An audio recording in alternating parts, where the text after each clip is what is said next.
Okay, go ahead. Thank you, everyone, and welcome to the December 2nd, 2020 meeting of the Downtown Sarasota Condominium Association. I'd like to call the meeting to order, and I'll start that by doing a roll call of the board members. Roger Barry. I see you waving. Her name is Eileen. Peter Fanning. Here. Patrick Gannon. Patrick's here. Clark Lauren. I'm here. David Lowe. I'm here. John Moran. Here. Bob Parolo. Here. Ken Sheelan. Here. And Jamie Still. Here. Thank you. Everyone's here. Terrific. It's good to see everyone, the board and others. I'm going to ask anyone who is not a board member or presenter to shut your video off for now, because I need to be able to see the board members. I'd also like to give the caveat that this is being recorded, so you've been warned, legally warned. We're not going to do anything terrible with it, but just so you know. If at some point we're doing questions, if you have a question, then do put your video back on, wave your hand, and I'll try to recognize you. But with so many people, I'll go back and forth. You could speak up if I'm not. So again, if you would shut the video off, if you're not a presenter or a board member, just to help me so that I can see the board members. Thank you. So we'll start with the secretary's report. Jamie. Did everybody get the minutes from November 4th? Yes. I've read through I've read through the minutes and move approval. Second. Ken is the second. Let me just say, is anyone opposed? So thank you. Affirmative approval from everyone, if you would just say aye. Aye. Aye. Thank you. Does that cover all the minutes of all that you presented, just the November ones, correct? Treasurer's report. Clark? Yeah, our Sable Palm bank account balance as of this afternoon is $6,641.80. Thank you, Clark. Right now, we're going to start with new business, and this is something a little bit new. We have a kind of a truncated meeting today because it is the last one of the year and everyone's got a lot to do. So we have a special guest who is actually president of a condo association, Mr. Bruce Mackler. Bruce is president of the Royal St. Andrew. And I've asked him to come today because he had some innovative ideas, and we'd like to start a series of recognizing board members and property managers who have innovative ideas that they can share with us. Now, I want to say Bruce has quite a kind of a unusual idea about insurance. We're not saying that it's good or bad, but we do want to hear from him as to his quite clever idea about insurance alternatives. Bruce, thank you for being with us today. You're muted. You'll have to unmute yourself. Thank you very much for the opportunity. And the way we got to know each other is that a lot of our residents who are frequent goers to orchestra, concerts, opera, have really been sort of self-quarantined and locked in. And we were looking for something that would give them some intellectual and musical excitement. I came across the Sarasota Music agreed to give us some concerts. And so we have had concerts in October, in November, and we have another one scheduled. What we do is we have 4 of them in a quartet, and they've done it outside. Since all our condos, all the residents can look out their balcony, and we've also put some chairs out in our lawn. and they've given us a concert. They've also done the same thing for the Essex House and the Embassy. So therefore, what I really recommend, if you're interested, I've given Eileen the promo material that we distributed on the program to our homeowners, and you may ask for it. And I really suggested it's very reasonable, extremely reasonable. When I started to look for people, a couple of groups said, well, it's $2,000 to $3,000. We do weddings. This is only a couple $100. Thank you. And- Thank you, Bruce. Patrick, do you have that slide available regarding the contact information? If you can screen share that. I have to say, I did attend a concert at the Royal St. Andrew, and it was terrific. It really was, and it actually felt good to, be contributing We'll toward get that up here. the well-being, let's say, of orchestra members. It's a quartet. These There we are go. second, I'm sorry. That's good. Thank you, Patrick. The contact is Sean O'Neill. You can see his phone number there. And we will also put this out on our website and in our newsletter. It is a quartet of 2 violins, 1 viola, and 1 cello. They are all members of the Sarasota Orchestra, and it's just a wonderful experience if you can have them, if you have a place to have them appear outside. I guarantee you. Anyway, this is the information. If you have a pen, I recommend you take it down, but we'll be happy to give it to you again. Thanks, Patrick. If we could go back to Bruce for another couple of minutes. You're welcome to call me and I can give you more details. And these are second and third chairs of the orchestra. So they're very accomplished people. Yes, they are. And let me tell you, it's been overwhelming that everyone appreciates the musical interlude. They've really missed going to the concerts and such. It No. was lovely. And I have to say that even the motorcycles and the very large trucks didn't ruin the ambiance as they went by on 41. Bruce, can you give us just a couple of minutes, maybe 3 minutes, about what your idea was about fighting the increased cost of insurance? My background is I was a lawyer in the pharmaceutical area. I'm also was a professor of medicine area. And I represented pharmaceutical companies, and every pharmaceutical company has a captive insurance company. And we were hit with a substantial increase in insurance last year and again this year. It raised our rates almost 4.5%. And obviously, I've been dealing with a lot of concern by the homeowners here. Subsequently, we had to increase our assessment rate almost 13% to cover the insurance as well as the other adjustments. I was wondering how many of you have been impacted that adversely by insurance over the last year or two? Well, we actually are working on a survey, and that may be something we can ask in the survey when we do it, because that would be a greater cross-section. Ours went up about $30,000 for the last 2 years.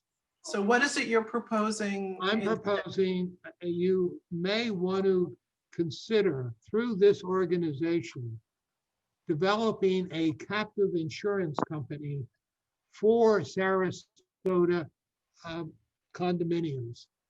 Now there are companies, and I've given some material that I put together off the internet to Eileen that she can distribute to people. There are companies who set up captive insurance companies in certain states like Tennessee, and there are a couple other states I forget. And it's very cheap. It's only about $15,000 plus fees for the state to set it up. However, also they'll run it for you.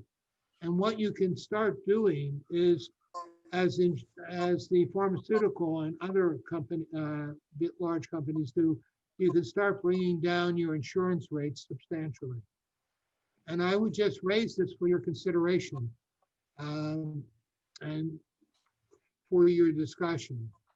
And we would be very happy to participate.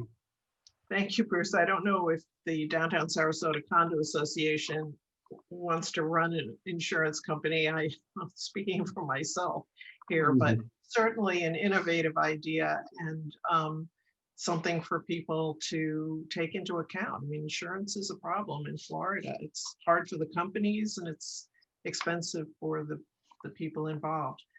Can I just add, the excuse the insurance companies give us is high payouts by all the hurricanes.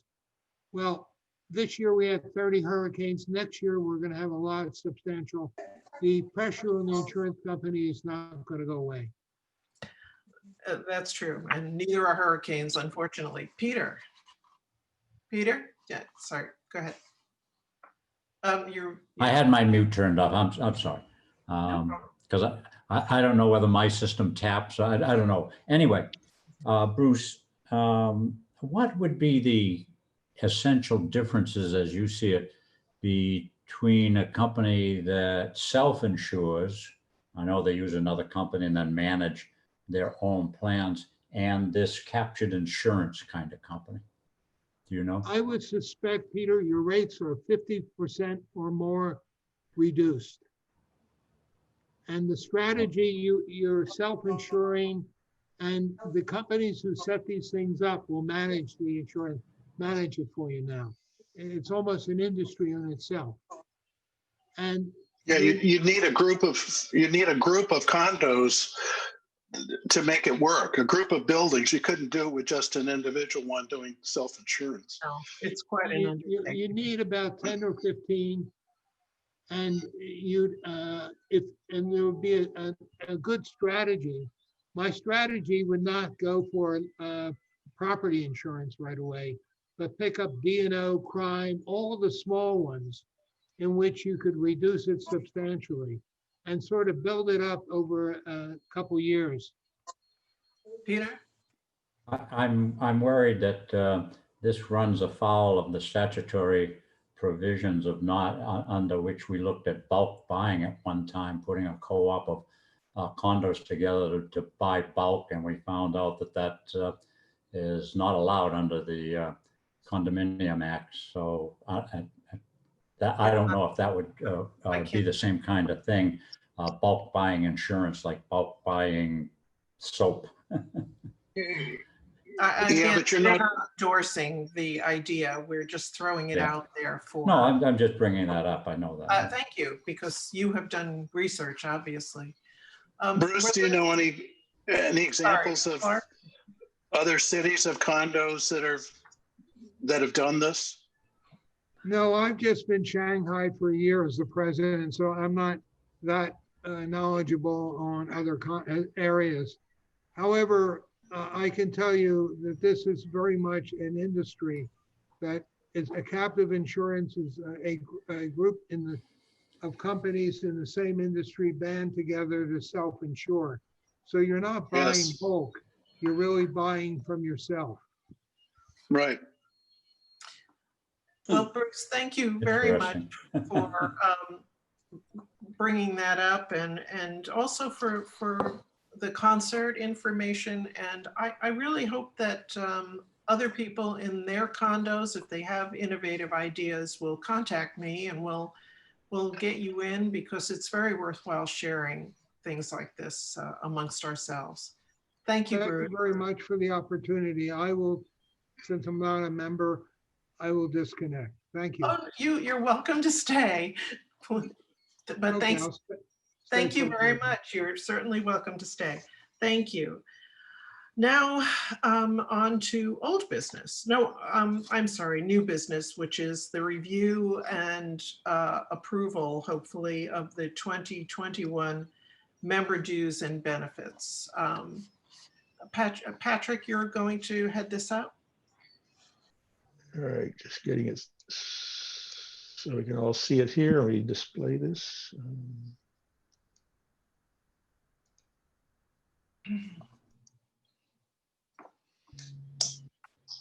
Okay, so this is the chart we've been using for the benefits for the associate members. And this has been, these changes have been suggested with some of the feedback we've received from various associate members. Also, the fact of the matter, just in terms of dealing with the COVID, that not being able to hold face-to-face meetings. As you recall, we did our annual association members meeting back in April, was our very first Zoom meeting, and tried various scenarios and ended up with a couple webinars through the end of the year. So looking forward to the next year, we're saying that we're expecting that we'll probably have to do a couple webinars, and maybe in the second half of the year, last quarter, we should be able to do a face-to-face. That's what we're currently forecasting. So the other thing is looking at how we can improve engagements. Was mentioned earlier about the condo survey. We'll talk about that in a minute, but we feel like with the associate members, the dues helping to pay for that, we could put their logos on that final report that comes out of that. And by doing that, that gives them visibility throughout the year, and therefore reduce the quarterly news e-blast to twice a year on themed topics. As you recall, we did one in the second half of this year around the hurricane topic and had quotes from various associate members related to that theme topic, and got some positive feedback from our condo members that that was some valuable information coming that way. So I think that's what we're trying to adjust the schedule of benefits here to bring value to the condominium members, and in doing so, that is engagement value to the associate members in terms of visibility and engagement.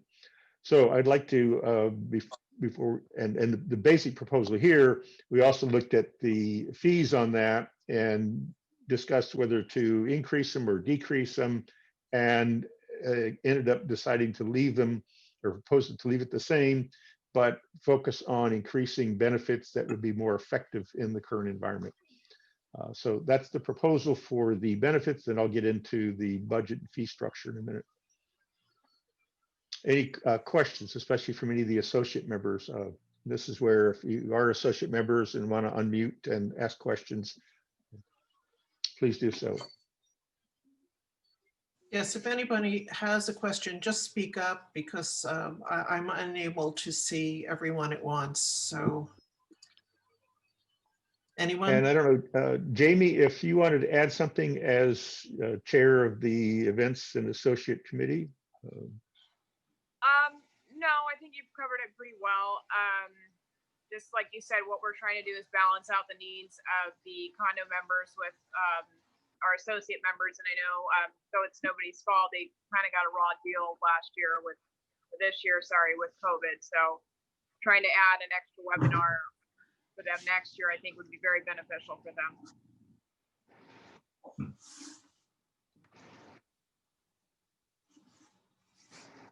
Okay, any other questions?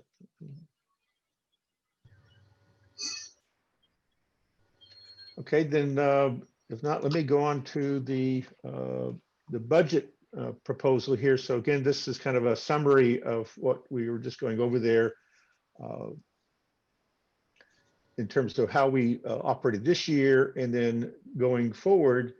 Also, what we're proposing is to increase the condo member dues from the 150 a year to 200, and primarily it's been over 5 years since we had the last increase in 2016.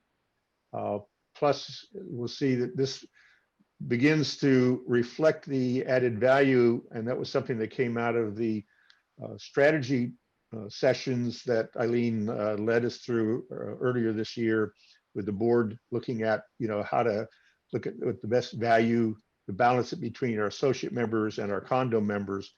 And so we've been trying to focus on the added value here for our condo members, not only with the survey, the annual condo survey, but other ways of getting the information to the targeted people. So it's much more targeted information.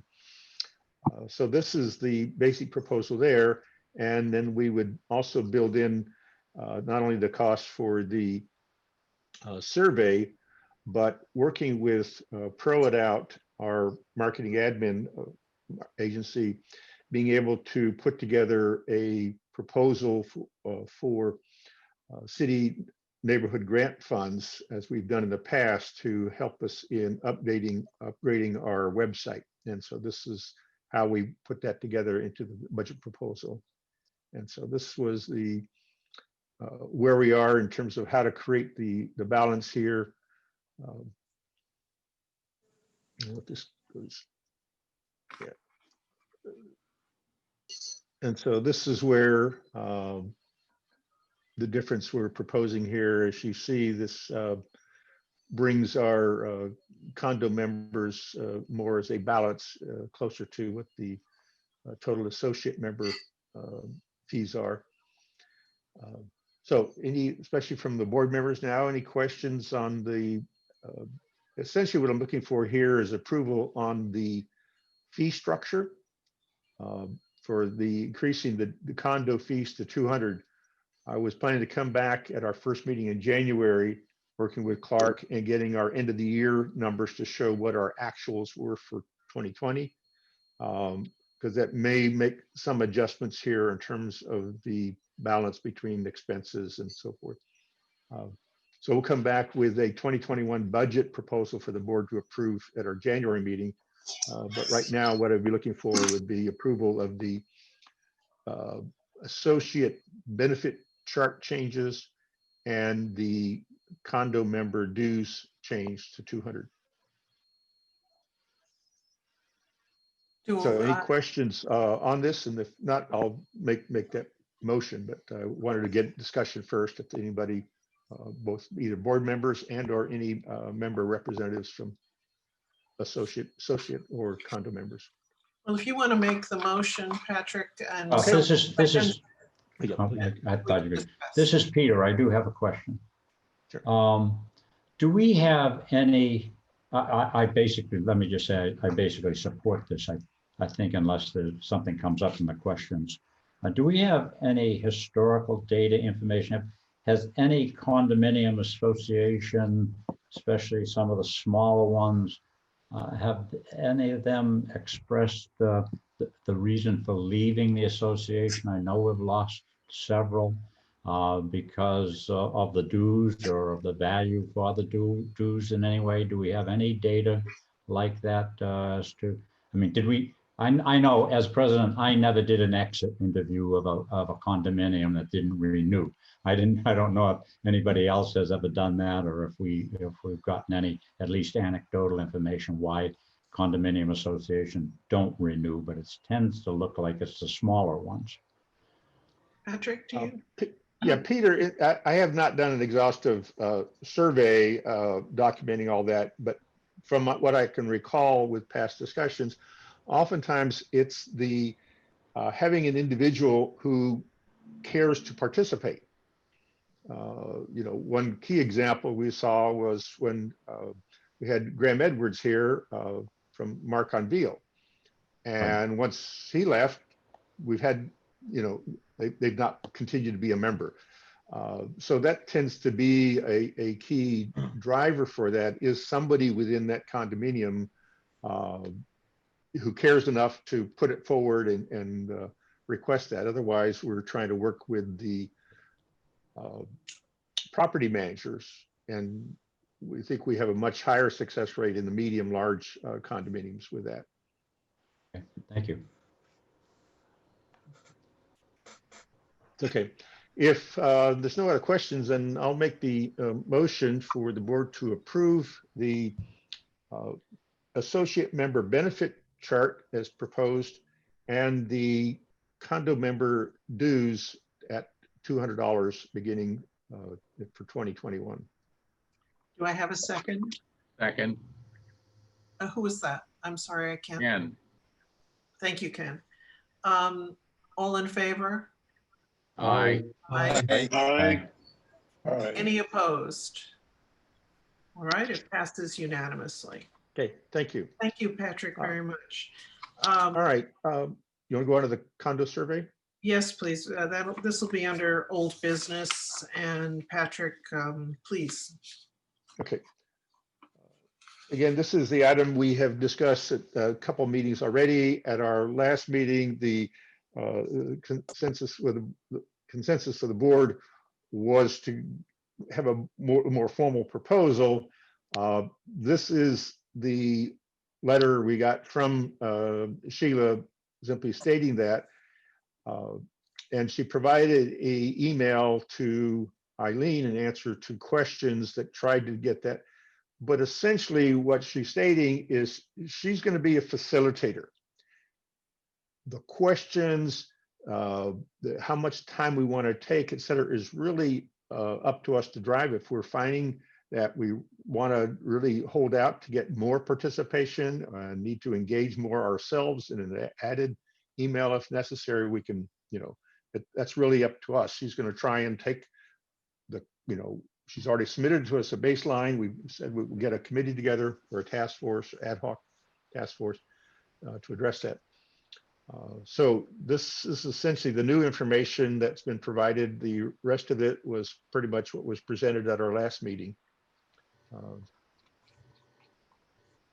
So this is where we are with that. I did speak with Sheila on this, and she is, ready to get started. Says that from a timing standpoint, it'd be good to get organized here in December, get the process ready to go, and then roll it out the first year, and have that report, ready before the end of the first quarter. So, Thanks, further Patrick. questions? Questions, anyone? Peter, you had questions last time. I have a question.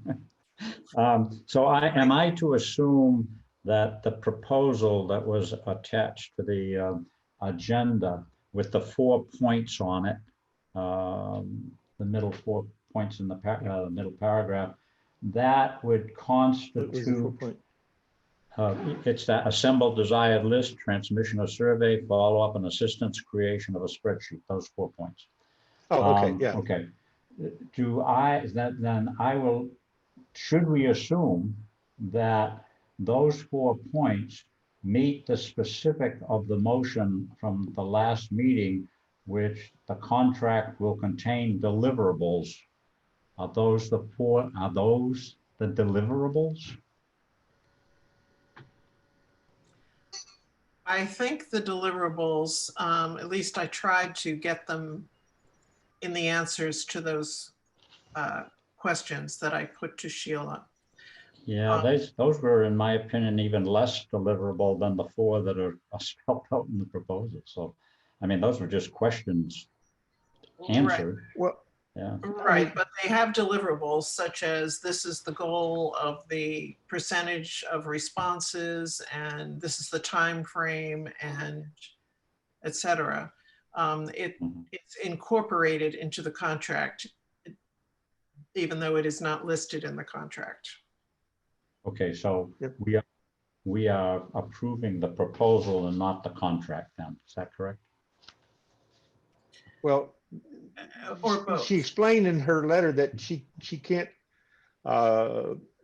she was saying that she couldn't do the contract because of her CAM license and how that, I don't know if that was explained fully enough. I don't, not sure if I'm explaining it as well.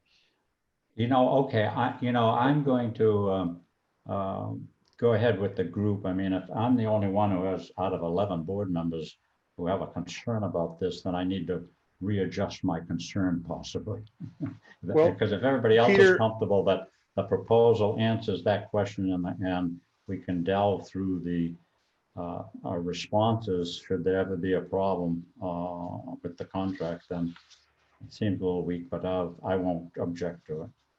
Well, what I'm not a member of the expect board. more, I think. Yeah. No, wait. I'm only dealing with the board members now, please, and then we'll get to others. Can others comment before you vote on it? Yes. But let me see if there are other questions from the board. Fine. Are there other questions from board members, please? Yeah, I'd like to clarify with Peter. Peter, yes. So on the creation of a spreadsheet with resulting data, I mean, it was my understanding that that's really what we're getting. She's taken, I mean,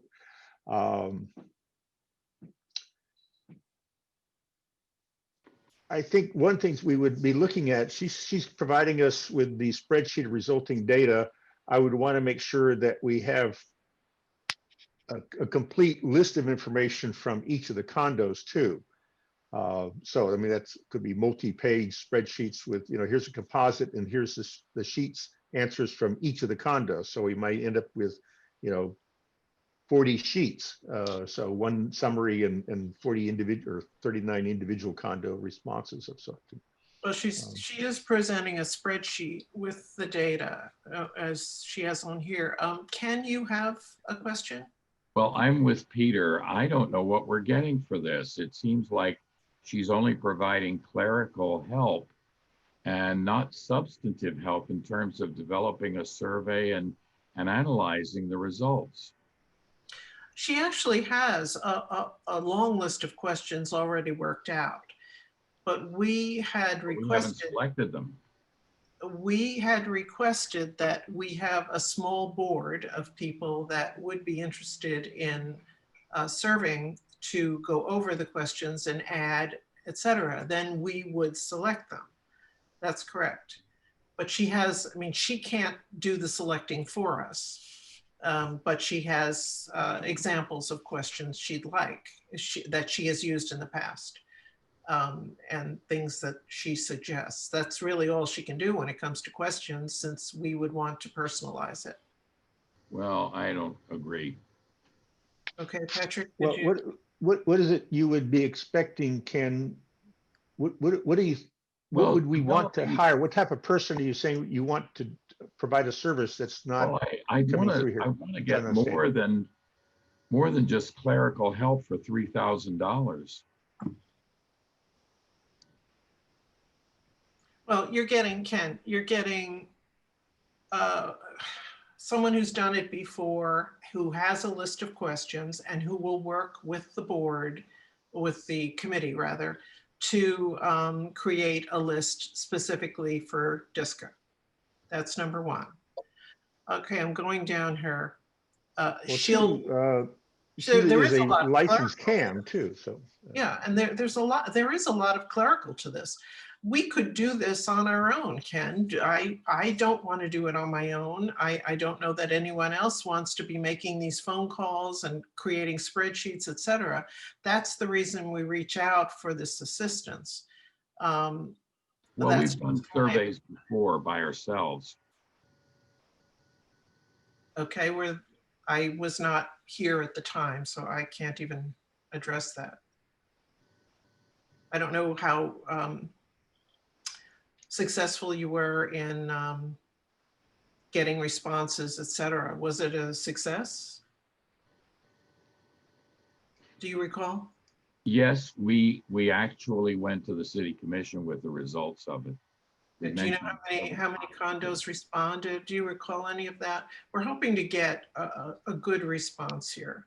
Not off the top of my head, no. Yeah, that's something we, you know, Patrick. Yeah, might I think the point was we weren't looking at this as a, hey, let's do a survey and get a sense of people. We're trying to get like a census level set of information. And the fact that it's coming from a licensed CAM, not a clerk you hired to just send out emails. So the fact that she's in a position where she's interacting with other CAMs as property managers and can prevent and provide that sense of, hey, this is information that the more you provide and respond, the more you're going to get back with everybody else responding. So it's an added benefit, and her experience can come across in that explanation, I think, interacting with those. We would expect that, you know, the bulk of them will look at that and say, this sounds great, and fill it out and send it back. Others will require follow-up response, which is what she committed to do. Do you have give us any sense of how much resistance we're going to have? I don't know. Didn't she do it? resistance. She did Longboat, Patrick. And I think she got a response rate of 65 to 75%, which Wow, requires that's great. multiple phone calls to these associations, because I think you're correct. They fight filling out questionnaires. But, you know, she Yeah, I did can imagine. get 5% of them to respond. I think Bob had his hand up. Yeah, Can't see you. my only comment is, I believe using a licensed cam is beneficial. I believe I know Sheila.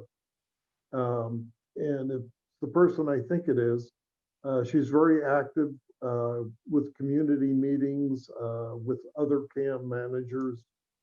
So I think she would help considerably in giving us entree into a lot of associations where they may be reluctant or too busy to fill something like this out. So I think she would definitely help us in that regard. There's also the matter of the cost, which we were hoping would be at least partially picked up by the associate members who would benefit from this as well. Eileen, this is Peter. Yes, Peter. You were very helpful in providing me an answer by directing me back to the questions that were answered by Sheila. And I've been able during this discussion to listen with one ear and read with the other two eyes. I think many of the deliverables actually do, if you read carefully, do show up in the questions. I guess if she's willing to commit to the answers with some degree of reservation, she does talk about striving for at least 75% participation, and then with the caveat, which is not unusual, that there can't be any guarantees, but that she would follow up at least once, and then maybe with a difficult association follow up twice, and then bring it to the board and ask the board if it wants to follow up any further. I think with those kinds of provisions in the contract, that makes it a measurable deliverable. And I see that further on down, she talks about clarity of questions and reducing it from that list of, I think she had like 34 or 35 to 20. And I noticed from the minutes of the last meeting that Bob Perolo and Ted Wilson agreed to be on that committee. And I certainly trust them to synthesize the questions. So she has a process that can be turned into a deliverable in the question. So having having directed me back to those questions, I'm much more comfortable that she at least knows what deliverables are, and they could be stated fairly succinctly in a contract. And even if they're not stated in the contract, if the contract isn't rewritten, though it surely should be able to be, we can incorporate that page into the contract by writing that into the bottom, writing the incorporation of those words into the contract before we sign it. Were there other questions from the board? Now there was it Irv who? Yes, yes. Irv Ross, I think. Irv Ross, please go ahead. I'm treasurer of Bay Plaza, and we've done surveys. I've been with other nonprofits that have done surveys, and just looking over the data here, I don't see where this can't be done in-house with a few volunteers. It sounds like you already have a committee to come up with the questions for the survey, and that's the big thing. And as far as the spreadsheet with the resulting data, I'd be happy to do that. I just think looking at your budget and the cost $3,000 here, I think it would be unnecessary to spend that kind of money. I think we could do a survey in-house and it'd be just as effective as Sheila's would be. So you can take it from there. And I'd be willing to volunteer on the committee. Thank you, Irv. We would, watch me as I write your name down. Get his phone number. Bay Plaza, you say? Yes. 941. That's okay, that's okay. I just emailed you yesterday, so you We have know where my, you live. Don't you have my worry. email address. Irv, I appreciate your offering to volunteer. I appreciate your offering your expertise. I think what we're finding, and the other board members can jump in here, is that everyone is pretty overburdened at this point to take on a project like that. If any other board member would like to jump in and spearhead this and run it and see it through in the same way, please speak up. Nobody? And so this is something that we've come to over a long period of time. The big effort is going to be contacting the different condominiums and getting them to respond. You're going to come up with the questions and just feed them to Sheila. So once you have the questions and your board agrees on which ones are more important, you cut down the number. I mean, that's a done deal. And, you know, today, especially with the pandemic, you're going to be communicating via email or, you know, some electronic means. And then it's a matter of tabulating the responses and coming up with this spreadsheet so that it can be communicated effectively. I just don't think it's as big a chore as it's being made to sound like.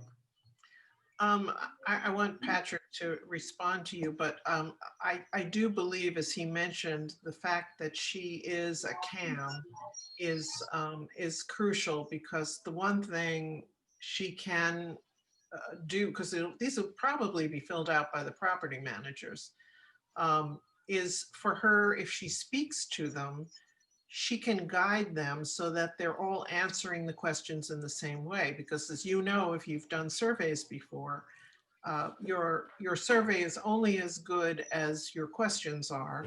And if I'm answering a question thinking it means X and you're answering it thinking it means Y, the survey is really not worthwhile in the end. So the hope is that her experience and her camaraderie with these property managers would be helpful. Patrick, do you want to speak to that? Patrick? Well, first of all, I don't disagree that it could be done by a team of volunteers. And we have endeavored to do outreach projects, and I certainly spend a great deal of time via email and phone in touch with members. But Yes, when you I do. looked at this, and having served on our condo board and looked at the types of questions, one of the things I know is that there is a significant range of kinds of answers given the size and type of condo.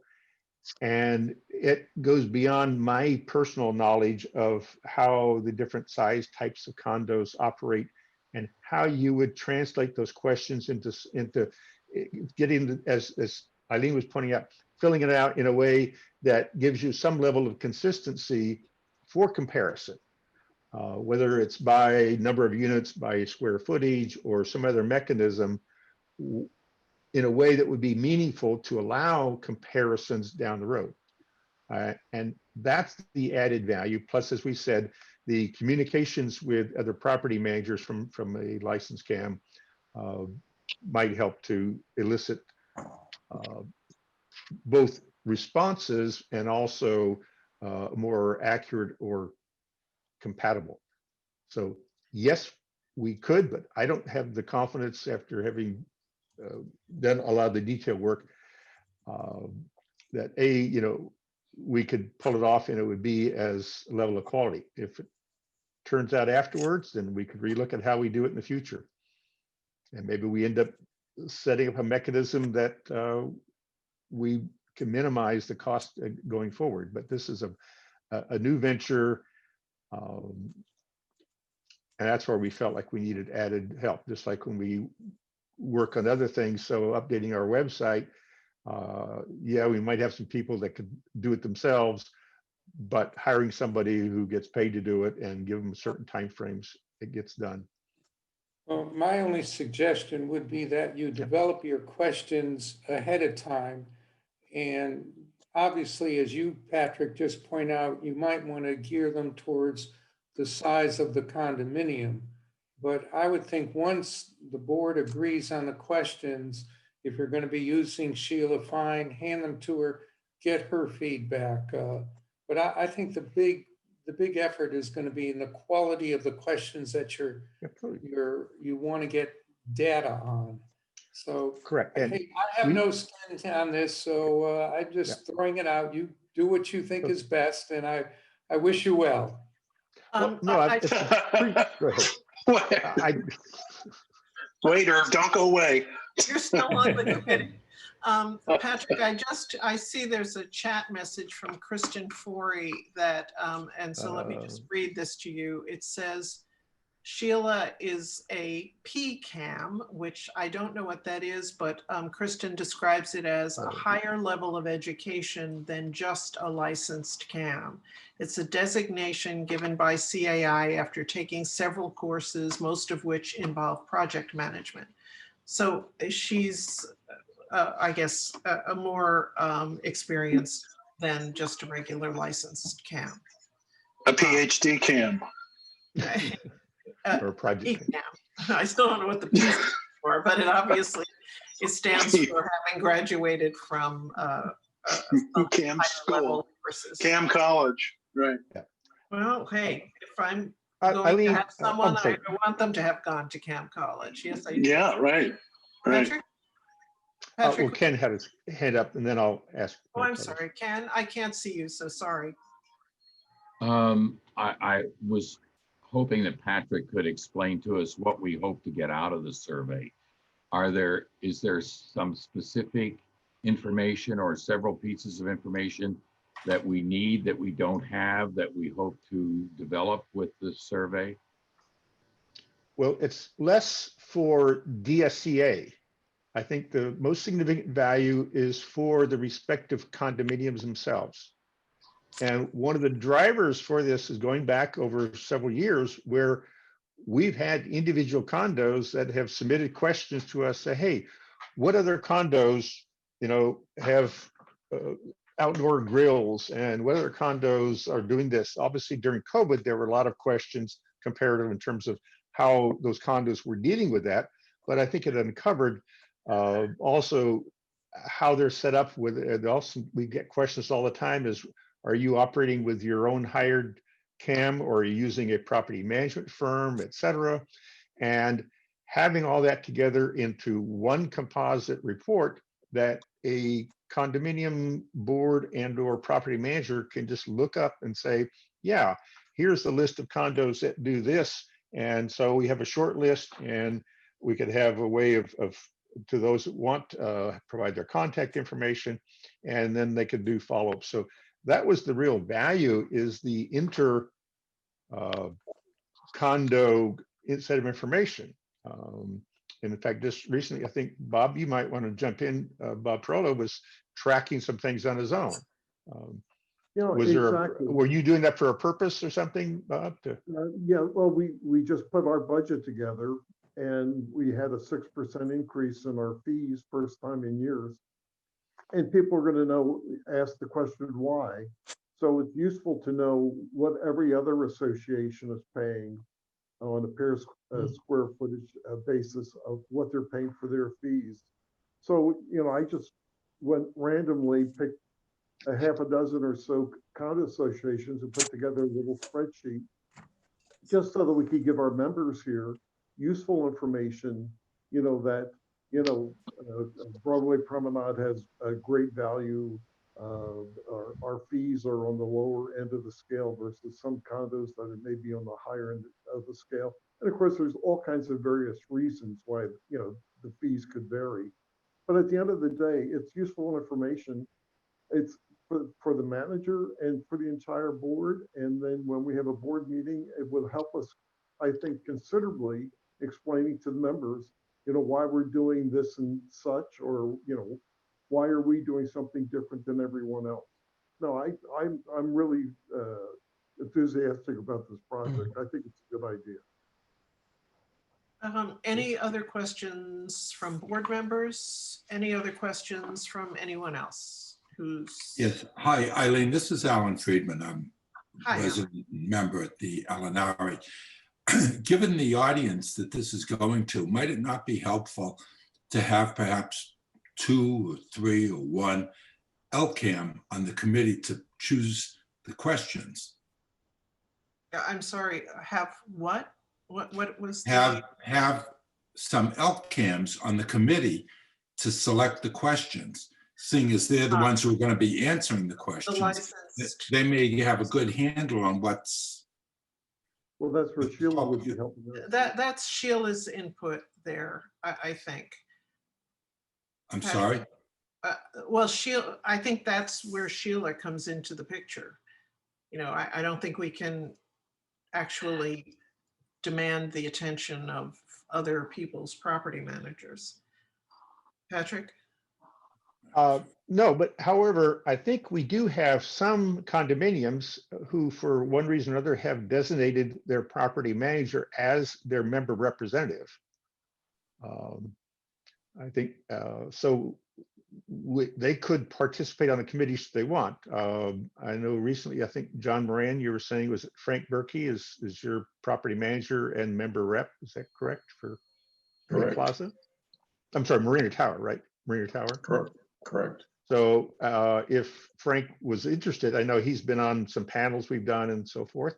So if there were, a property manager who had a, significant interest and the time to participate on the committee, in addition to Sheila, but yes, we did want Sheila on there because she's also able to look at questions that come up and say, that's an interesting question, but it's not one that could be easily asked across 40 condos. So you want to get the broad information that allows you to identify, okay, if this kind of question could only be asked by 3 or 4 condos, well, here's the ones that would be most likely to follow up on that.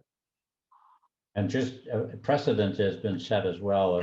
I have a new new condo association representative on my homeless committee.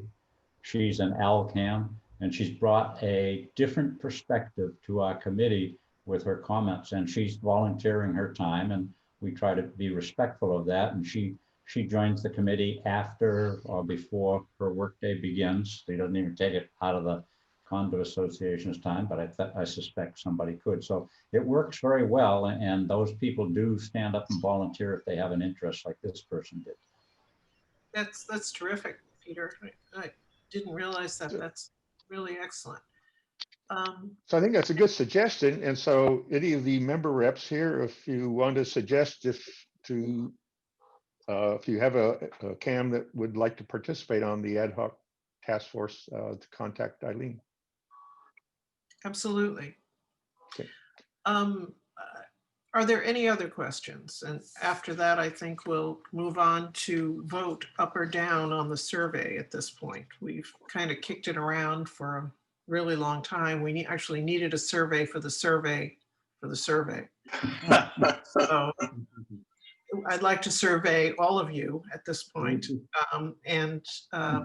Do I have a motion from anyone on the board, that is? Bob or Patrick? Patrick, you. If Bob wants to make the motion, that's fine. Don't fight. I'll make the motion that we approve this project and have Sheila work with us in getting it completed. I second. For Patrick's presentation. Thank you very much. All in favor? Do you want me to do this individually? I can do it individually if you like. Let's do it that way. Roger, yes or no? Aye. Yes. Peter, Yes. we've already got Patrick. Patrick, I Yes. assume. Yes. Yes. Clark, Yes. David Lowe, Yes. John Moran, Yes. Bob Parolo, Yes. Ken Sheelan, Yes. Jamie Still. Yes. All right, and I'll vote yes as well. So that's unanimous then. So we'll move ahead on the survey. And we'll see, you know, nothing ventured, nothing gained.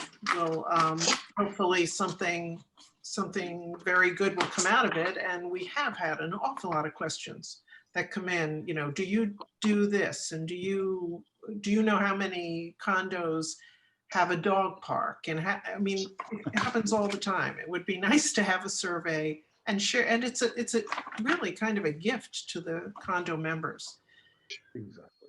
Yes. So- Are we going to sell this to non-condo members, or make it a come on for people to join us?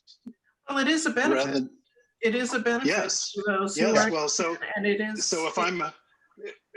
if I come to you and I'm a non-member as a, you know, say a condo president or manager, are we going to put a little fee on this, or how do we handle that? Well, it's obviously this is I think later on. Discuss well, that. we put in there that the report would be distributed, available only to members. Members, right? So if somebody's not a member and they want access to it, then they join as a member. So In order to get it, they got this to is where join. we will be using this to be sure we help with renewals, stuff like that. So that's Right. also the reason. Okay. All right. And is the plan to keep renewing the information every year, a couple of years? I Oh, believe it was it's to always do up it to- annually, always up to date. but Yeah. it would be at once we get the process, and this is what Sheeta said, that the out years would be at a lower cost. She could Yeah, pin it okay. down, but we Much expect to lower, be yes. lower, yeah. if it doesn't involve rewriting the questions, and there's always some that don't work, but if it doesn't involve much of a question writing, it would just be a matter of sending it out and collating it. So, all right, thank you very much, Patrick, for all the work you did on that. Now we'll go to the city update with John Moran. Just like to inform you of the advertising and promotions that the Downtown Improvement District is doing, having hired ProDOT, the same organization that was hired by Dsca to do its marketing admin. We hired ProDOT at the cost of $70,000 to put together an annual promotion of downtown, given the challenges we have for the downtown businesses. And so I want you to please, in your spare time, go to lovedowntownsarasota.com. On that site, you will see a sweepstakes. To enter the sweepstakes, you simply purchase something from a merchant in the Downtown Improvement District, and you will copy the receipt with your camera, and additional instructions to what you do, again, would be on lovedowntownsarasota.com. And the top prize for this enter to win is a $2,000 staycation at the Art Ovation Hotel. And then there are other gifts that you can win when you enter in this manner that you will be able to see when you go to lovedowntownsarasota.com. It'll open with a video of downtown and the activities on the street.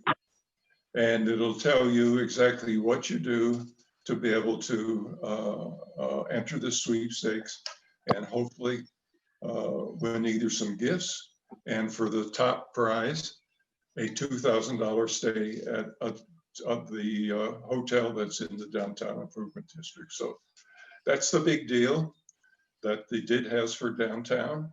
And so please support our downtown businesses, buy something, and enter to win. That completes my report. Thank you, John. All right, we'll start on the committee reports now. The Associate and Event Committee, Jamie. Yeah, all I had was the 2021 associate member benefit update, which we covered. So that's all I had. Okay, all right. The Green Space Committee, this is again, Patrick. Yes, so the Green Space Committee had another meeting on Monday, the 30th, and we had two guest members on the committee. Was myself, David Lowe, Ted Wilson, Christine Schlesinger, and then Eileen attended.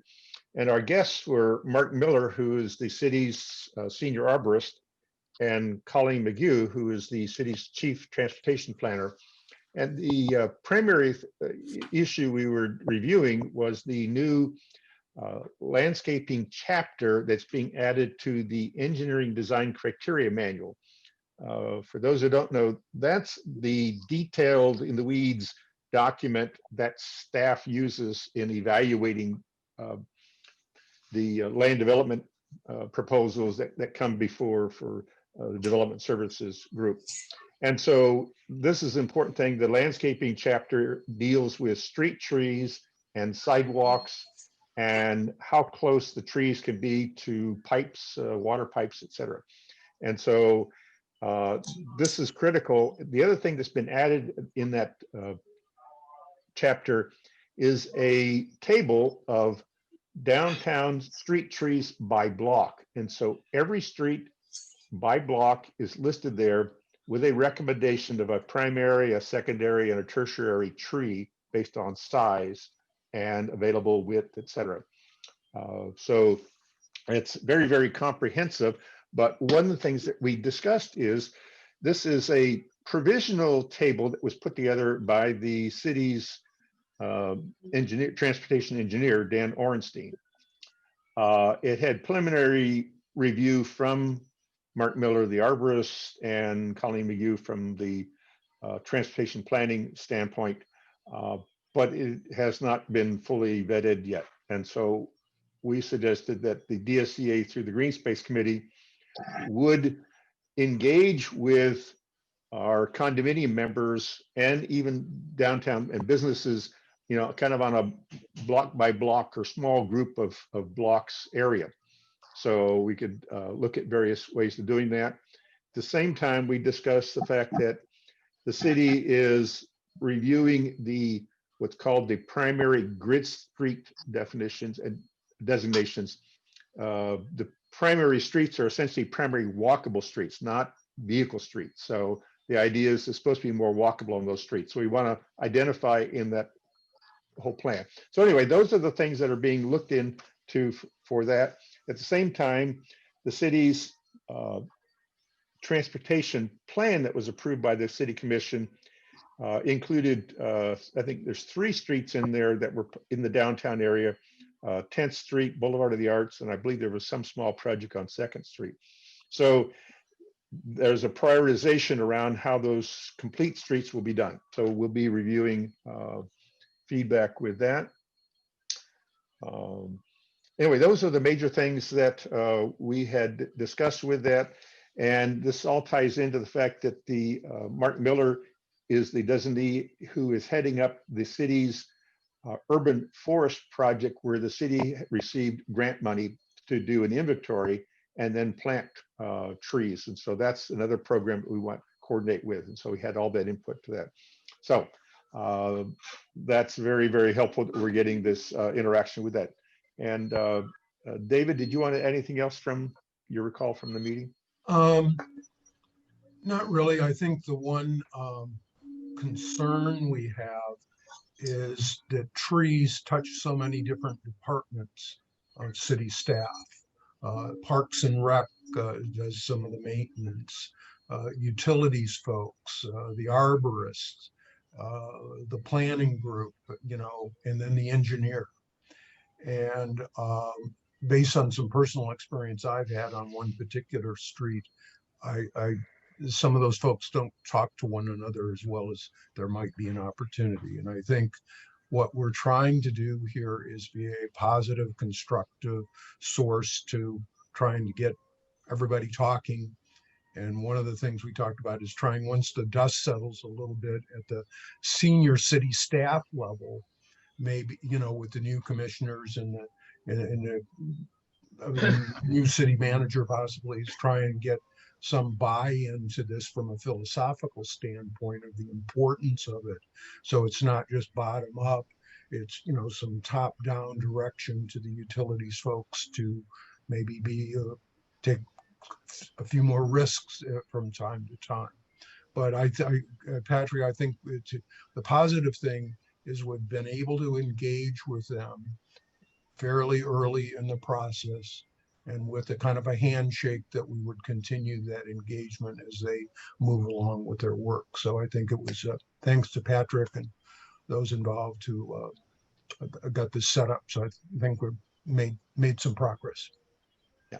And one other piece of news that just came in today is the planning board's meeting for next Wednesday has on it the approval of the zoning text amendment that puts into place the changes that were recommended by the city's tree advisory committee over almost a year ago. So that's coming up, and what we'll be doing is sending out another flash news to those people who have signed up as the green space topic interest, as a way to provide feedback to people. When you register for any meetings, you'll see in the registration, there's a list of topics, and you can self-select to be included in topic interest. So like I say, when there's news updates specifically to green space or to homeless, we can send out a flash note just to those people of interest there. So we encourage members, as you want to select those. Anyway, that's it for the green space. Any questions? Okay. All right, thank you, Patrick and David. The homeless committee, Peter. Eileen, cut me off and interrupt me if I go on too long. It's been a real month, and I apologize to the members of the homeless committee who didn't get together yesterday. It just got to be overwhelming, and there were too many loose ends to have a meeting. But Laurie Smith and Clark and I did meet earlier last month to discuss the events for Q1. Laurie, because we didn't have a meeting yesterday, Laurie was going to get some information on several topics that we were interested in, and we'll follow that up. But I wanted to just fill in the group on a couple of things. The Vice Mayor, Eric Arroyo, new commissioner who is the Vice Mayor, has expressed a serious interest in the homeless, I'm going to call it situation rather than a problem, because I think we did agree, Vice Mayor Arroyo and I and several other people have agreed that although there are problems, there is a situation also at the other end of the continuum where we've been very successful in addressing certain of the homeless situation. So I didn't want to refer to as a problem. Vice Mayor Arroyo on November the 24th hosted a workshop, a city commission workshop, in which he brought in or invited Dr. Robert Marbut to be the featured speaker at that meeting, and he did. Dr. Marbut is now the executive director of the United States Interagency Council on Homeless, and his office is in the White House complex. I suspect it's in the executive mansion, but he refers to it as being in the White House. And he was appointed to that position in December of 2019 by President Trump, and he has issued a strategic plan called Expanding the Toolbox, in which he talks about the problems of homelessness in the country. I thought it was interesting that in his presentation, he was able, he had come in the night before, as he usually does, and he kind of toured some facilities and stuff. And he was very complimentary of what Sarasota has done with the population of children and young people, is saying that it's a model program in the United States, and that he often refers to the efforts that were made here to assure that children and families, young families, are taken care of. But he then severely criticized us, and maybe somewhat appropriate, not so severely as he made it out. But we have a real issue with the single male and single female adult population, meaning that population between probably 24 and 45, I think, is the age breakdown that the census uses. We're doing not such a good job on making accommodations for those people. And he thought that possibly that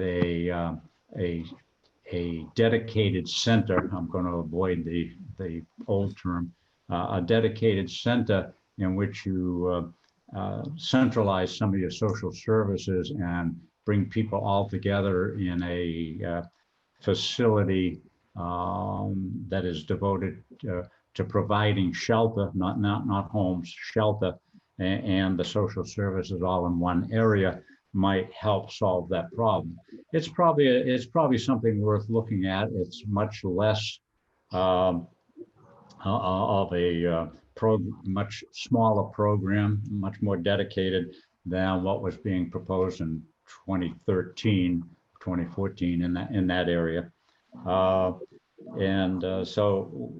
the homeless committee will have on its agenda, if they want, and they'll have to decide that how they want to go forward with looking at expansion of the program. He is very much critical of Housing First, calling it, and has several inaccurate descriptions of the program, as it probably is run in other states, but not run in Sarasota this way. Sarasota doesn't just give somebody a house and a set of keys and walk away and say, okay, now you have a home, so you're not homeless, because that program really doesn't work. But there are communities that do not much more than that.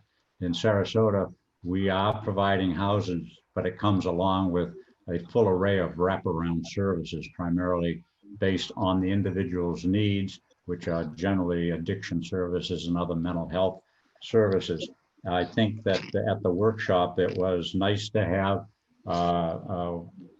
Shelley Hummel from Sarasota, from Suncoast Partnership and Homelessness there, who stood up to challenge, not challenge, but offer information to Dr. Marbut in contradiction to that model. And she was very adamant that that's not the way we do it in Sarasota County and Manatee County, and that our program is very successful in not only providing the service systems necessary, but by putting people into contact and providing those services, but getting them into homes.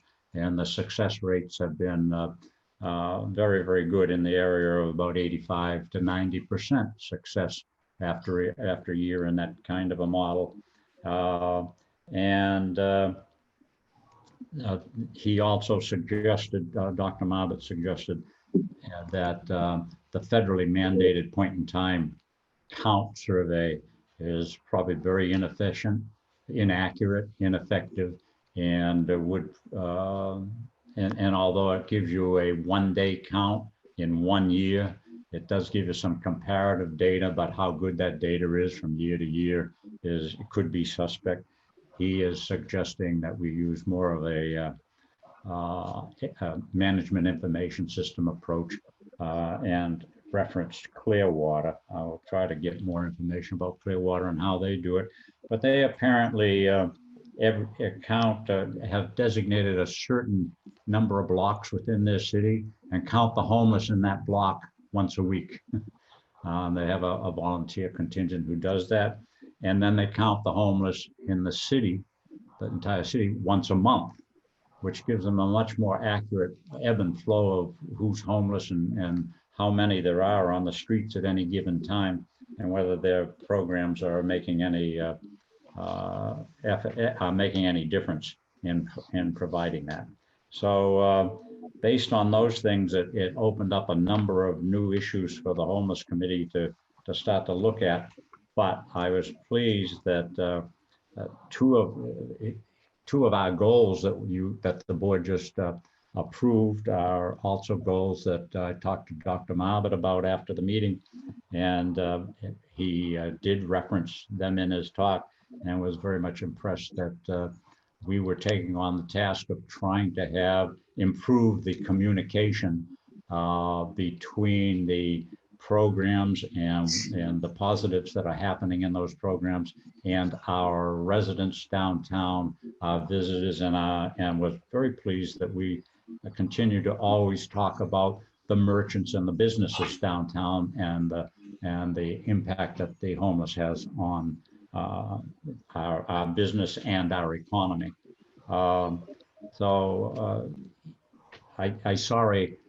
I saw a more polished and a less strident Dr. Marbut than I did in 2013. Some of his ideas and issues are still based on misinformation as it applies to Sarasota and Manatee. But I think with some education, we might be able to help the city commission, especially Vice Mayor Arroyo, with this issue that he's identified. He started the meeting by saying he would like to listen to the 20 people who were there. There were 21 non-staff, non-people at that meeting. It was a face-to-face meeting. And his intent was to derive several actionable items that the city commission and the city of Sarasota could address over the next year to 18 months in trying to address the situation with the homeless. So thank you that was a quick summary. I did mention, I think yesterday or to Dsca this morning, that I will put a summary and get this posted by next week on the Dsca website. So thank you. Thank you, Peter. Ken, you have a question or a comment? Yeah, your comment about a block by block census was interesting, Peter. Is that the entire city or is it certain areas of the city? The way he explained it, and I haven't talked to anybody in Clearwater about it yet, but the way he explained it was that once a week they target, let's say in Sarasota, it would be the DID, let's say we use the DID boundaries, and we just did that once a week. And then once a month, they do the whole city. Wow. Yeah, I know. That's right.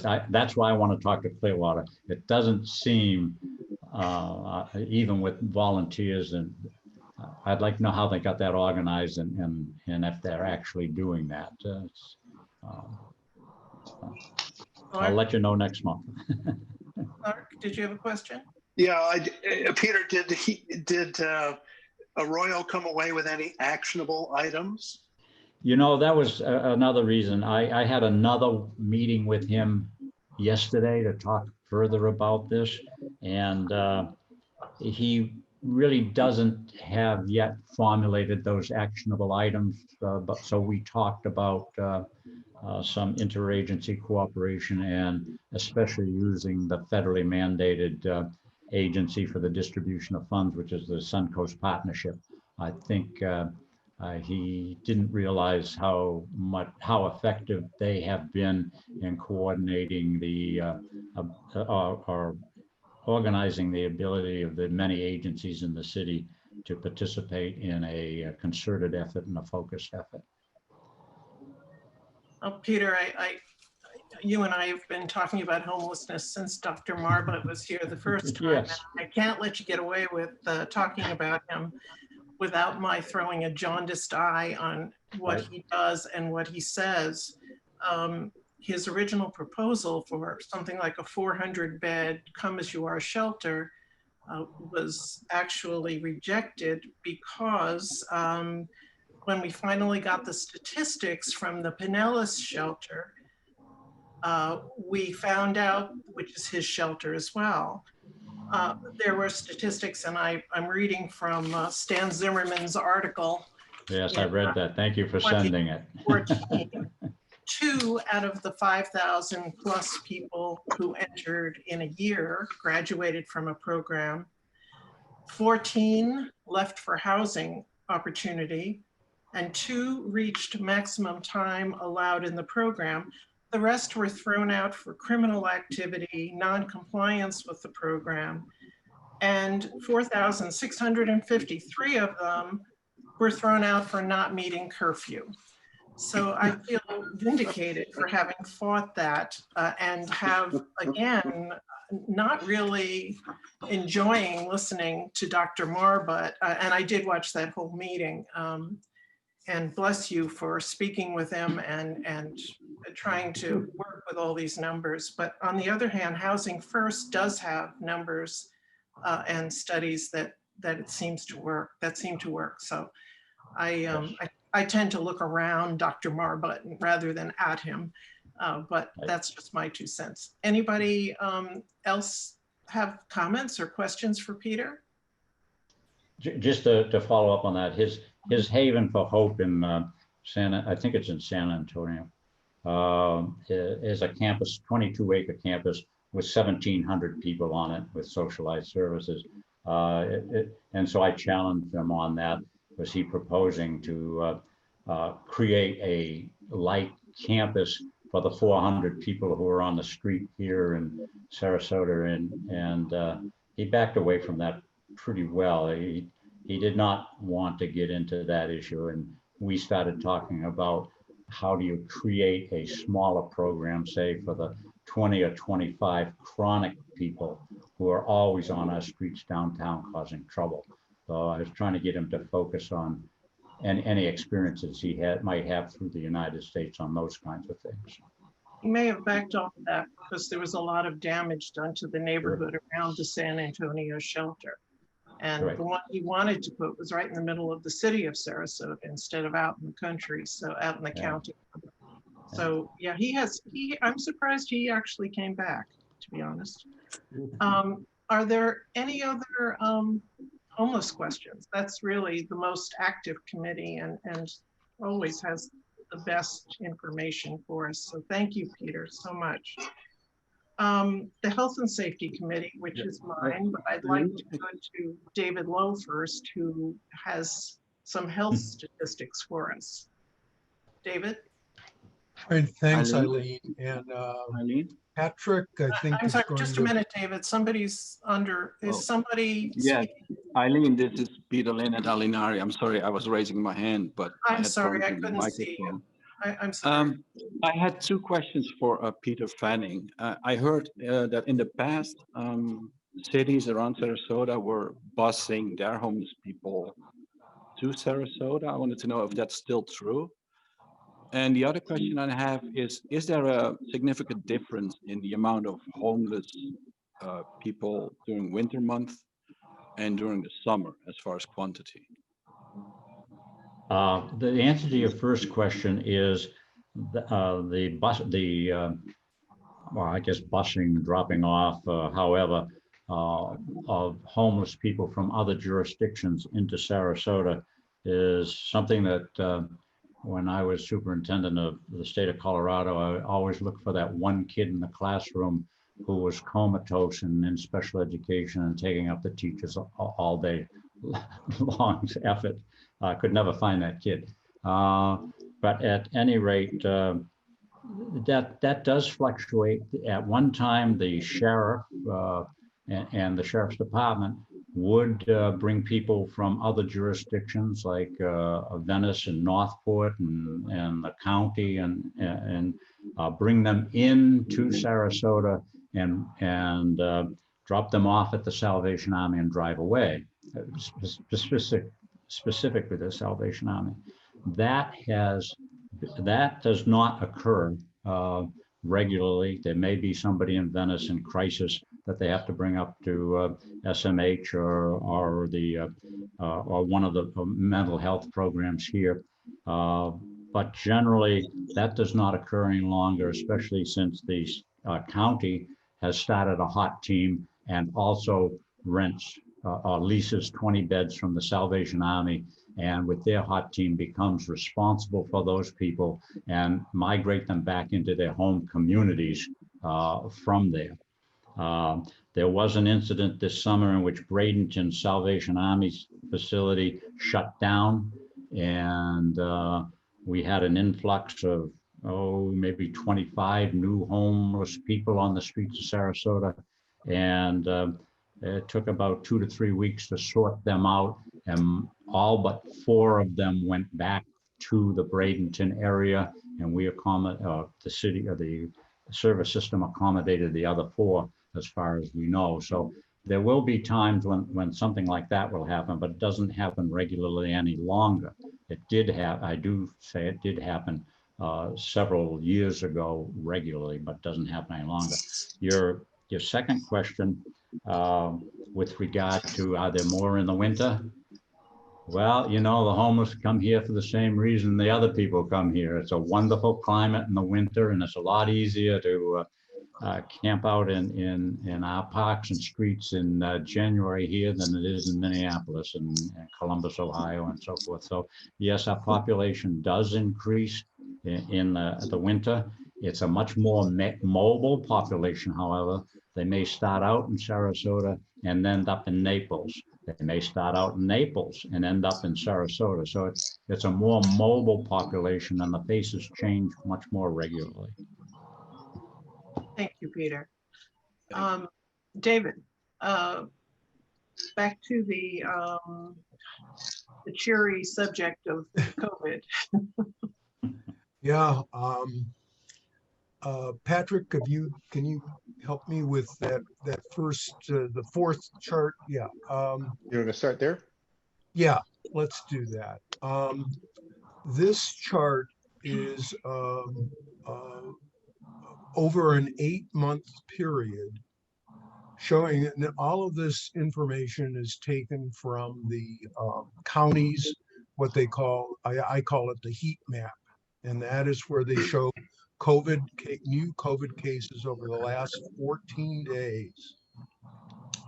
And so what you see plotted there is 8 months worth of information, and I've taken 2 data points a month, as close as I could get to data at the beginning of the month and the middle of the month.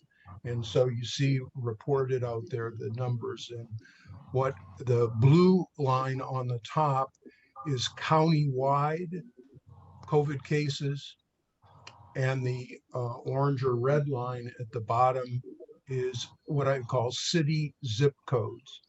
And the city zip codes is Sarasota city zip codes. It's a little bit of a misnomer. Only zip code 34236 is entirely within the city limits. The other 3 zip codes are, 80% city. Some are maybe 60%, but there's no pure data on the city boundaries, but it gives you an indication. You can see, obviously, over the summer, how COVID cases hit their peak and then had a decently steep decline in August and September, only to beginning, say, around September 15th, having increased rapidly again. I thank Patrick for he helped with this chart, and you can see some of the percentages down at the bottom. For example, there's been a 264% increase in COVID cases in the city of Sarasota zips in the last month. Whereas the county, I believe that's the 68% number, it increased. So the, or maybe that's a 2-week number. I apologize for not knowing that fact, but the 111% is the increases in the Sarasota city zips in the last 2 weeks.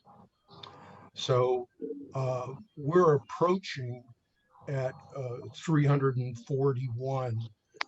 We're on our way to going past where we were in the summer. So that is one way to look at it, of the 30,000 foot view. Now, a more granular look, Patrick, which do you think is the next chart to show? Well, probably this one here, if you want to. Yeah.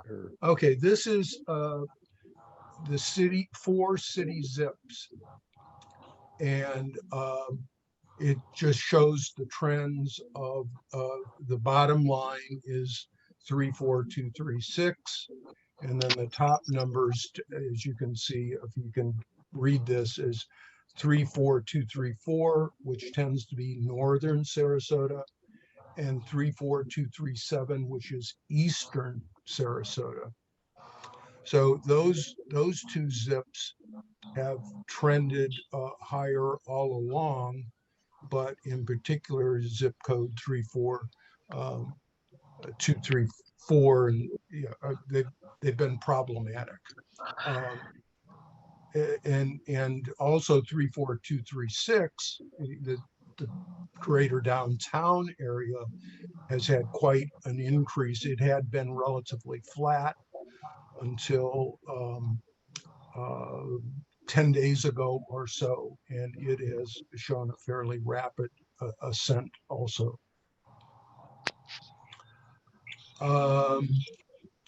And the first chart you want to show that just this is just a trend of all the city zips together.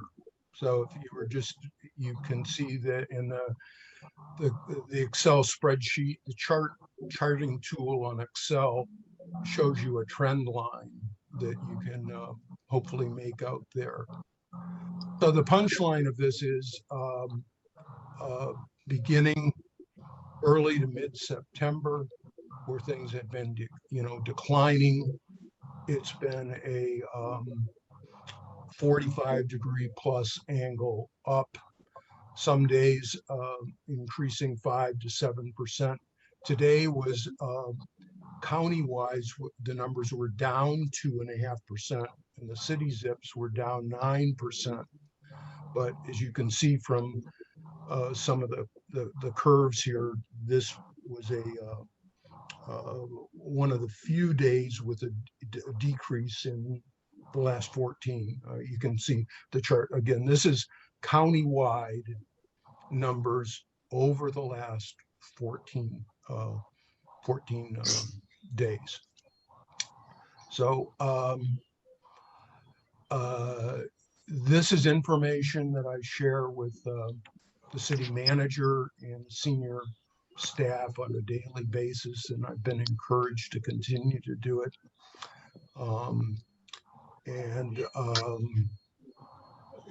To date, unfortunately, with the situation with the governor, it seems the city is precluded from taking more restrictive actions, and I think we would, I personally am incredibly frustrated by that. So, thank you, David.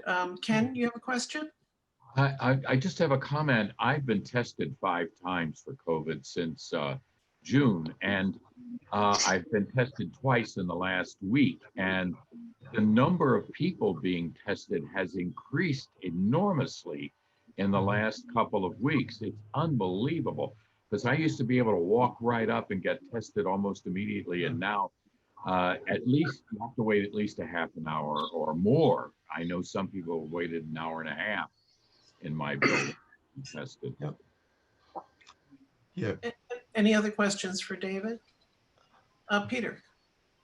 Just quickly, referring back to Dr. Marbut and his national numbers, he has indicated that the homeless facilities are a very risky place. And he made one prediction that within the next 3 weeks, the homeless facilities will be hit hard with COVID by the 2nd or 3rd week of December. That the most risky behavior of that is congregate living, where eating is a congregate to eating together. And he's referred that back to sports teams and so forth, and some of the other data's out of the Midwest. So we might see a spike just based on the homeless population and their congregation at places like the Salvation Army. Thanks, Peter. Clark, did you have a question? Yeah, I just wanted to ask David, do you track hospitalizations at all, David? No, no, I haven't gotten into positivity rates or hospitalizations or deaths. I kind of got into this a little bit accidentally out of curiosity 8 months ago, and have gotten into tracking this, but I was hesitant to get much further into this because of accuracy of the data and just the time it takes to maintain this work. Sure. Okay, now from the safety standpoint, I spoke with Chief DePino yesterday. Elka, can you put yours on mute, please? Thank you. She had some interesting tidbits to share that they're setting up 2 units of something she's calling the Community Action Team, or CAT. They do 3 things: problem solving, community engagement, and crime solving. That's all the detail I have on it, but they are, I'm assuming they will be targeting certain areas that need this, this type of special team. She said regarding the downtown, she still has the walking officers who serve the downtown. They're there day and night, or at least in the evening, I know. And they do monitor and keep things safe. Part of that monitoring involves smoking Joes this past weekend, where there was a brawl. And there have also been fights evidently at the Gator Club, but not this weekend. So she did report that. When it comes to the homeless, there's actually something new, Peter, that I just found out about. So it's pretty interesting. There's a pilot program that the city police are undergoing with First Step. The 2 of them are going to go after the top 10 users of emergency services, and they know who these people are. Some of them are homeless and some of them are not. I mean, it may be an addiction issue, it may be a mental health issue, but these people tend to show up over and over again in the emergency services area. They're going to create behavioral health response teams to deal with these 10 top users.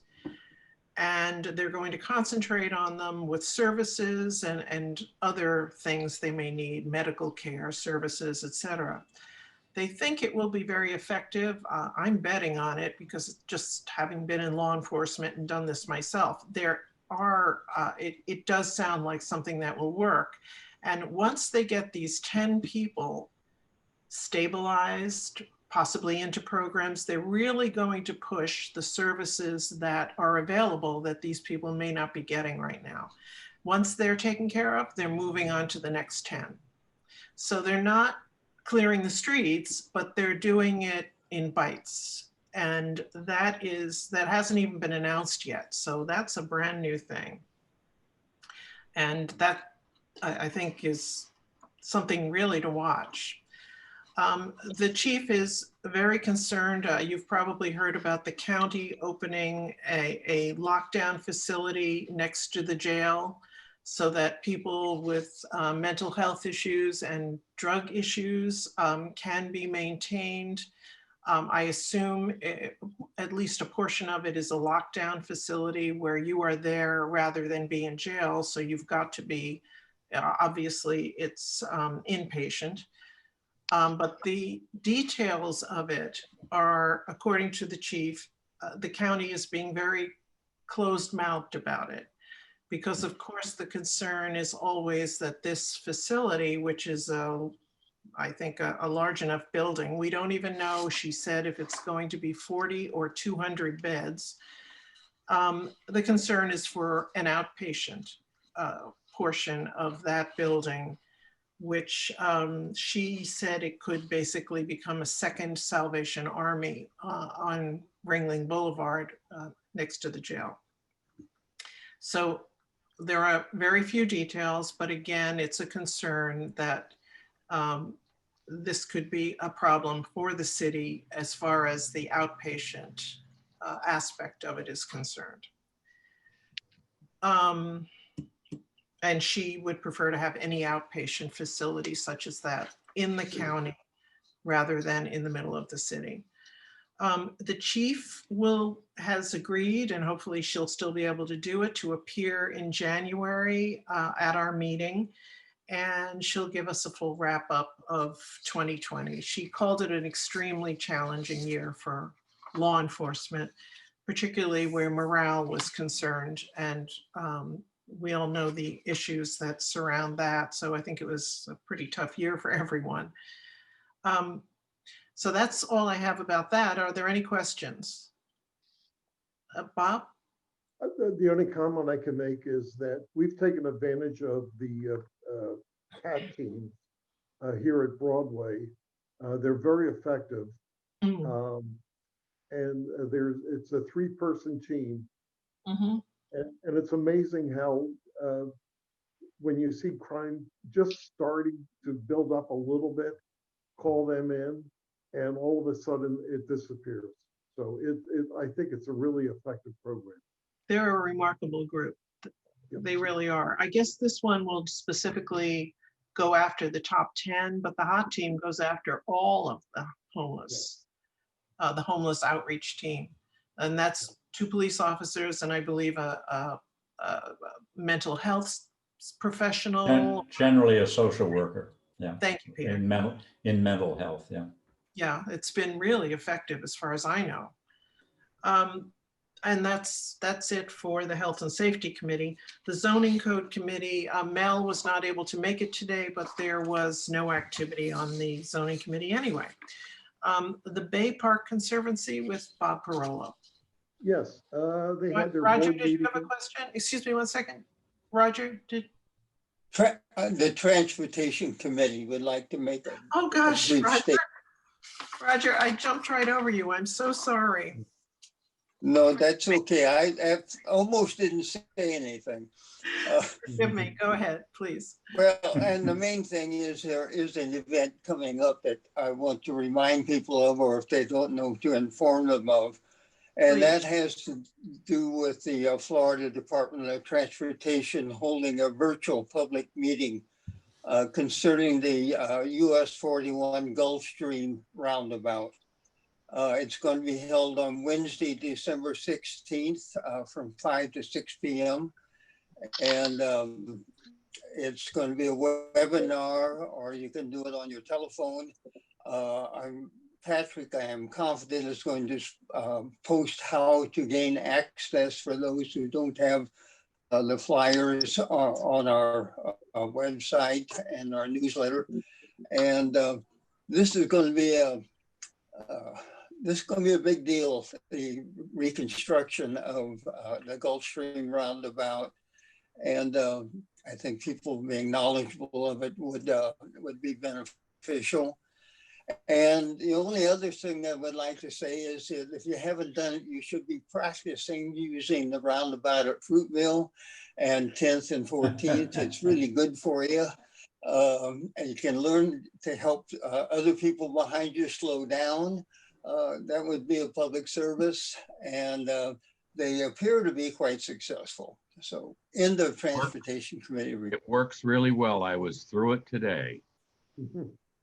All right. Yes, Roger. And if you are crossing, making a left or right turn, i.e. a 90 or no, a 270, have your hand on the horn, proceed, but watch the traffic approaching. So I was doing a southbound to eastbound Fruitville, and the northbound Tamiami Trail people thought they had the right of way, and they were barreling through there. And we had a little Yeah, I disagreement, but agree. we got through without anything smashed. So, Yeah, Thank you goodness. have to pay attention. I agree. yep. It's getting the other guy to pay attention. That's the problem. Right. Thanks, Roger. And Sure. Bob Parola Yeah. with Bay Park Conservancy.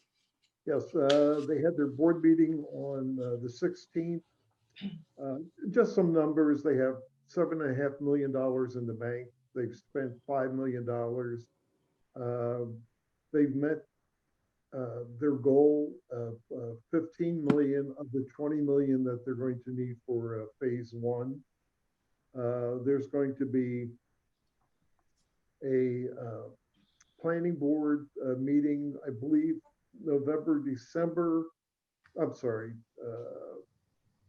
December, I believe, for final approval before it goes before the city in February, March. The December, January for planning board, and for the city, February, March. And they've done something really creative.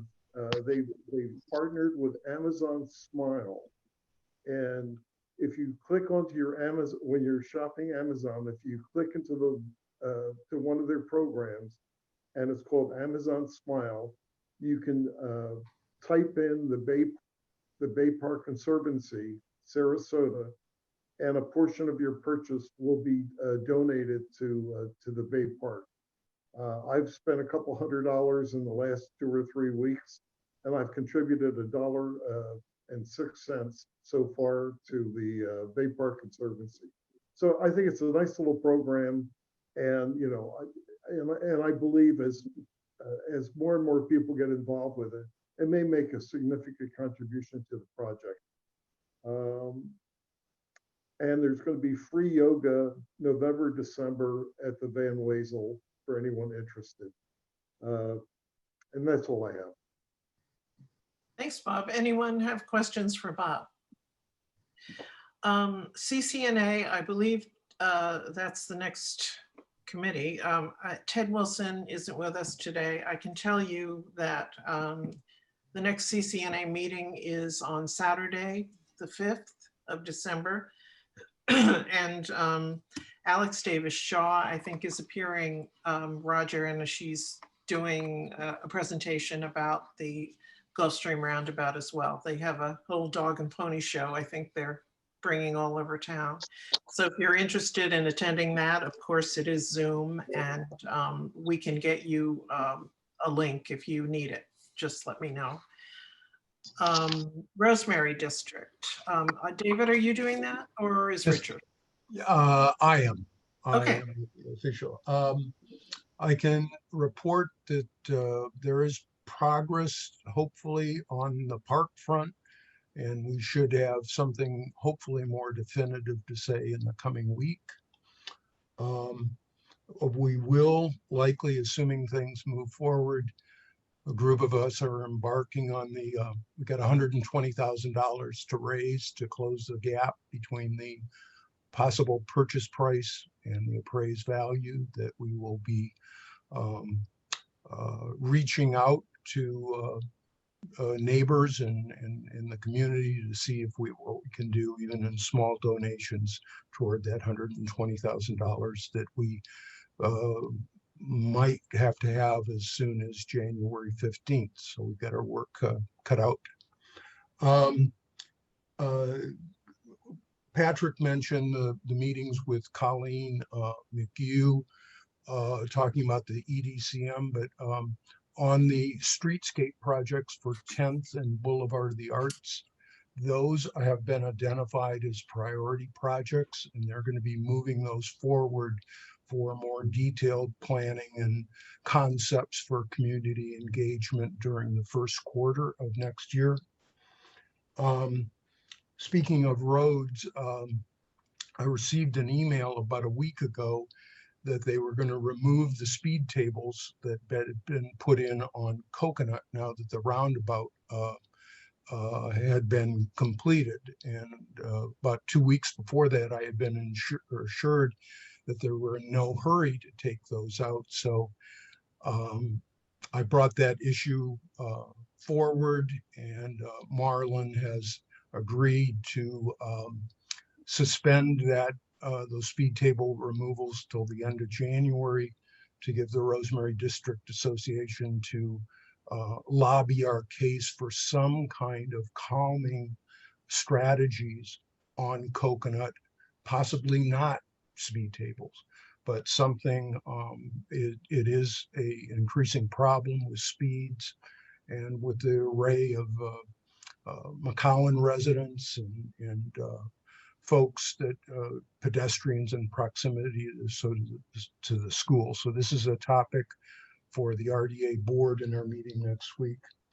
And speaking of our RDA board meeting next week, I'm happy to say that Commissioner Batty is going to be our guest in the first 20 minutes of our meeting. So our hope here is to reach out to him early in his new position to help acquaint him with matters of interest to the Rosemary and more broadly, probably, other matters that would be the people on the board and Dsca in general, but establish a dialogue with him. So I think those are the 3 or 4 things I've got.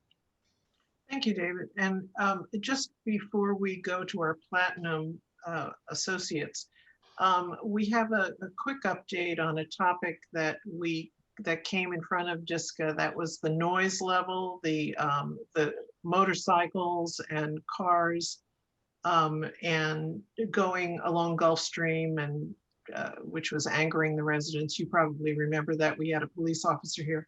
Elka, can you give us a 2-minute summary of where you are with this now? Okay, all right. This has to do with the Bayfront traffic noise. And for those of us to live along the Bayfront, we know that the vehicle noise along the Bayfront has been a long time issue, and no one has really come up with a solution. What is your update? Yeah. What has happened since then? Yeah, it's been a problem for some time, but many owners in the 19 condo buildings along the Bayfront have decided to come up with a petition. And a petition is being written right now. So for any of you that live in one of the 19 Bayfront condo buildings, from Selby Gardens area all the way to the Ringling Bridge, be on the lookout for a petition to sign. And we just wanted something to be done by one of the departments, whether it's the commission or the mayor or the police department. Nothing's been done, and we're quite upset about it. And some of you might have heard while we were on this Zoom meeting, the radios and the revved up engines. So they disturb us even when we're Zooming. So be on the lookout for the petition. Thank you, Elka. It's just nice to know what is becoming of an issue that we discussed at one point. Does anybody have any questions? I think I forgot to ask about questions for the Rosemary District. Are there any questions for David? Well, okay. Is Kristen still here? Kristen Forey? There you are. Hi. Take it away, Kristen. Okay. First, I just want to say thank you to the board of the DSCA for putting together such a great benefits package for the associate members. I think it's good.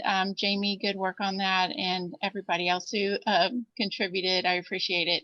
So we'll be promoting that. So we have a few people that had to leave, but in alphabetical order, we'll go ahead and call out the associate members who are present. I will say Alex Turner was on for the majority of the meeting. She's with Associate Gulf Coast. She texted me, she had to jump off, so she wanted to say thank you for the benefits package proposed. She's looking forward to being a part of the DSCA next year, and she wanted to wish everyone happy holidays. And then next would be CBiz Insurance. I represent CBiz, so I'm going to tell you what he said. I texted him about the issue that was brought up earlier about the captive insurance policy. He said you cannot develop a captive for condos. It's illegal. CBiz is one of the largest writers of captives in the country, but the Florida state statute will not allow it because you have to insure replacement costs. So under statute 718, you have shared limits, and in a captive arrangement, you won't be able to insure that. So please do not ask me any questions on that. But if you have questions, I can forward that to Matthew. I will say this is a very hot topic. I just did a seminar in Naples yesterday, and my insurance guy down there was saying he just got a notice from one of his clients who got a renewal notice from their insurance company, and his rates went up 110%. Wow. So it's very serious. It's very bad. We at Community Association Network, since I'm next, I'm core marketing. I'm also a platinum member. We hold educational events at the Sarasota Yacht Club. All of you are welcome to join. In January, we will be hosting a presentation on the insurance hike. So I'll post it on the DSCA educational calendar, and we'll be talking about that, creative ways to fund these insurance hikes because they're not going away anytime soon. Next, we have, I believe Sally is still on from McGriff Insurance. I am. Thanks, Kristen. So, hi, everybody. Thanks for the I didn't actually see the new benefits that we're getting next year as an associate member, but I know that Patrick had said we're going to do more virtual events, which will be helpful given the situation. So I'm with McGriff Insurance Services, Sally Voorhees here. I have been with DSCA. I guess I was one of the original associate members. So I'm happy to still be a part of it, and it's growing and it's thriving, which is awesome to see. And Kristen is correct, and so is Matthew with CBiz. You can't do a captive with condo associations in Florida due to statute 718-111. I'm happy to answer any questions about the insurance marketplace if anybody has them. That's what I specialize in, obviously, is condo insurance. And you know, it's an issue. Everybody's facing it, but there are creative solutions, and we'll be doing some educational opportunities as well at McGriff. So I guess, Kristen, I can post those on the DSCA website. You sure can. Okay, great. And everybody have a happy holiday. Thanks. Thank you. Thank you. Thanks, Sally. Next, we have Michelle with Tannenbaum's Grove.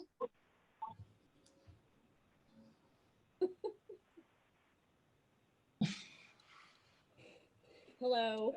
We made it through. We're almost to the end, right? I hope you all had a great Thanksgiving. And we are also looking forward to continuing our membership as a platinum sponsor for DSCA, and appreciate all that you do for the community in downtown. Just as a reminder, I don't know if anybody in your community has faced this, but we've been getting quite a few calls from the last rainstorm that came through that was pretty tough on all of us in regards to some leakage in buildings or problems with,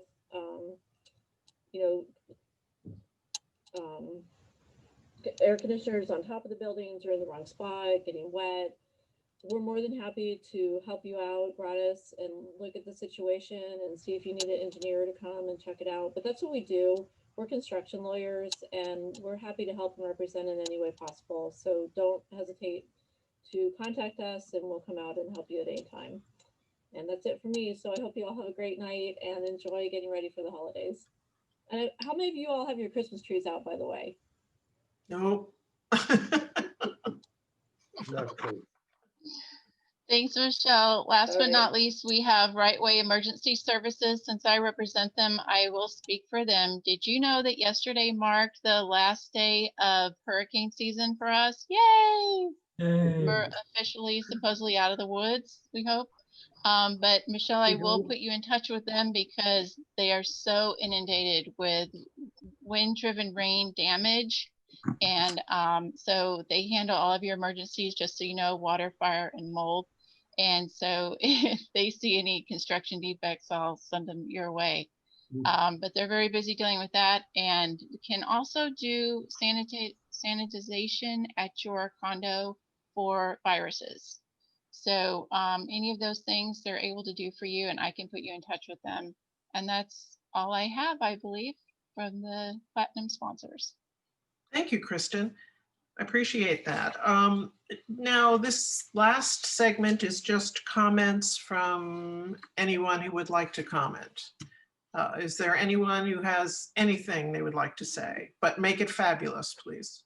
Oh, that kind of put you all off, didn't it?